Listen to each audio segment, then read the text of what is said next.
Alright, so we're going to do a song story for the new album that's coming out. This is the third studio album by Lipstick Fist, and it's called Head of the Snake.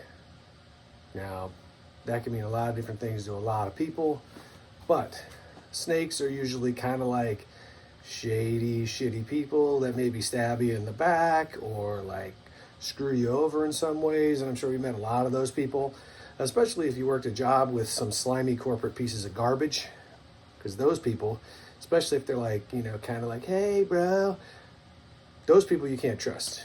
And like, unfortunately, we can't go around punching everyone in the face who deserves to be punched, so sometimes you got to figure out other ways to deal with it. Sometimes that is music. So let's talk about the songs. We're going to go in alphabetical order here because the album's still being mixed, so the final track listing is still slightly up in the air. But we're going to go in alphabetical order, A to Z. So you pay attention and you can guess what letters come next. The first song is called Break You If It Hurts. And it's kind of just like about when someone hurts you. There's lots of different ways that you can deal with it, but me personally, I feel like if you hurt me 10%, I want to hurt you 9,462,010%. So that's just kind of what it is. It's just like, you don't get to walk around punching someone in the face without any consequences. They should be able to punch you back twice at least. So that's just kind of what it is. The next song is called Cincinnati Girl. And I think this might be the coolest song on the album. It's definitely something that you could hear on the radio. It's got a good beat to it, good riff. If Cincinnati, that's my town. That's where I'm from. Love it.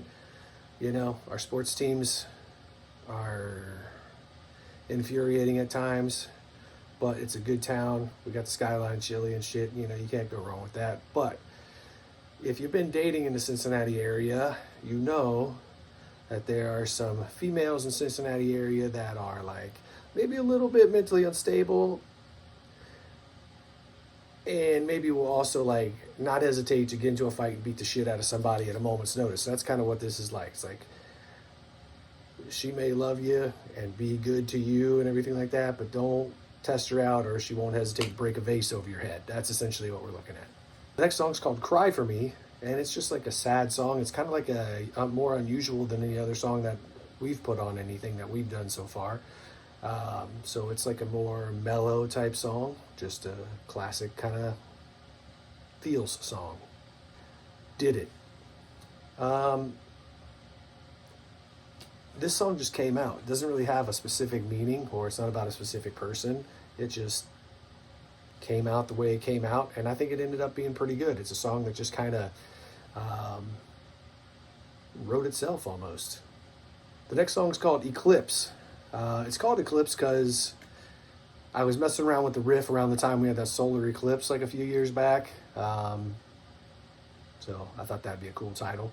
But what it is actually about is abuse in a relationship, basically. It's kind of from the point of view of the female who is being abused. And I had a friend who had gone through a lot of that, and she had told me some stories, and those stories kind of ended up as the lyrics, you left a scar on my right eye, etc., etc. Like, that's the song sung from the point of view of the female who has been abused and finally had enough shit and starts fighting back. And that's why the song says black-eyed bitch, because she, the protagonist of the song, punched her abuser in the face, and now he's a black-eyed bitch. So she's basically saying, I finally stood up to you, you little bitch, essentially. Get It Right is another like good rockin' song. Has a hell of a riff. It's got a groove to it.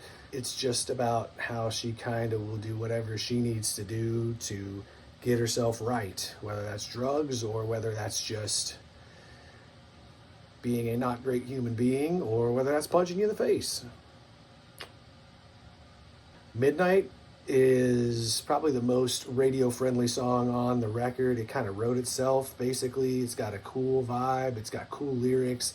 I think it's something that could be in like a movie type situation. It's one of those things where you just grab an instrument and something flows out and you're like, what the hell? Where did this come from? That's when you know there's like a higher being somewhere out there, because that shit just doesn't happen. So there's no story behind that one, but it's a really good song. Ooh, She Got You. I don't know what the hell that song's even about. It just came out. It's kind of funny. I don't even really know where that came from. It was just fun. It just wrote itself. It's kind of cheesy, but it's fun to play and fun to sing, and it's a good one. Ride the Tide. That's a riff that I had probably almost 10 years ago, just that first beginning part of it, which ended up being the chorus. That just came out one day. I was working a shit job. What a shock. And it just came out by itself, and then it sat there, and I showed it to some people who I was in bands with, and you know, they were like, "Oh, yeah," that's kind of what they sounded like. And then I was like, "Oh, we should do something with that," and they're like, "Yeah, but I'm lazy as fuck, so we're never gonna do anything with that because I'm lazy." Yeah, so anyways, so that's cool. I'm glad they didn't partake in any of that, because now it's here and it sounds the way it's supposed to sound, because no one else had a chance to fuck it up. Settle Up. That's a song where it's basically, you did what you did and you got away with it in your own brain, but at some point in life, you're going to have to settle up with the feelings or the consequences of your actions. Like, you did something shitty and you just floated off into the neither world to just like live your life and yay life and blah blah blah and feelings, but at some point the consequences of the shitty things that you did are going to come back and super kick you to the face. Metaphorically, of course, because no one ever supports violence of any kind. Yeah, violence is bad, right? But metaphorically, hopefully you get super kicked in the face. She Told Me.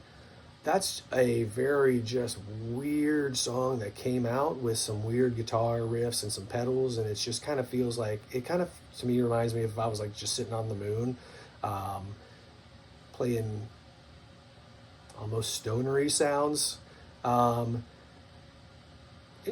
like, I've probably been to the moon as many times as anyone else, because who knows if that actually even happened or not.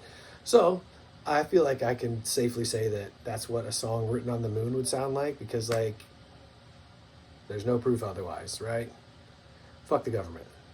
Sunday. Sunday's a very poppy rock song. When the few people I've shown a couple of these demos to, that seems to be their favorite out of these songs. It's poppy. It's cool. It kind of has like maybe a 2000s emo vibe-ish almost, which is weird because I don't even listen to that, but some things just come out the way they come out. The Kind of Song, that's a pop hit, Q102 here in Cincinnati. If you're not from Cincinnati, Q102 is like, your latest pop hits on Q102 Cincinnati coming up. We've got some Demi Lovato, I guess. Does anyone still listen to that? I don't fucking know. But that's the kind of station that this song would be on. I don't know where it came from, but it came out. And Q102, if you want to hit my new hit song, That Kind of Song, by Lipstick Fist, coming at you 72 degrees. Let's go, babe. Come on. Let's do it. And then we've got What You Thought You Left Here, which is an instrumental song. So that definitely will be the last song on the record.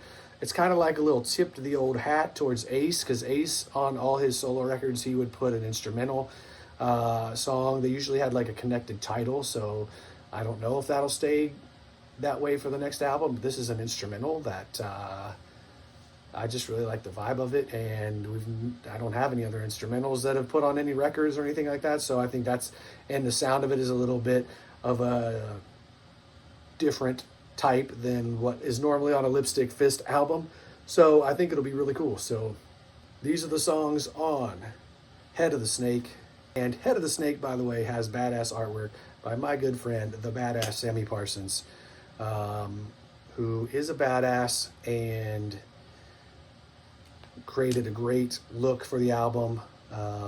So thank you to Sammy for being awesome. And this album is almost done mixing, so hell, it might be out by the time you see this, but if not, Head of the Snake will be available on all streaming platforms soon. That includes YouTube, Betamax, Flip Flop, Spotify, Apple Music, Bill Gates' ass, Bill Gates mRNA vaccine, DTI, LimeWire, Deezer, TikTok, Blip Blop, Robot Jams, and wherever you find your music. While we still have a world in which we can listen to music before the government and all the AI data centers and shit just fucking take over, and we live in a Terminator world. So enjoy it while it's here, because we may not be around for too much longer. Rock on, and if we live to see another 6 months, maybe we'll see you out playing some shows. If not, I look forward to playing for a show for all the humanoid robots that have killed everyone else. Thank you, Bill Gates. Rock on.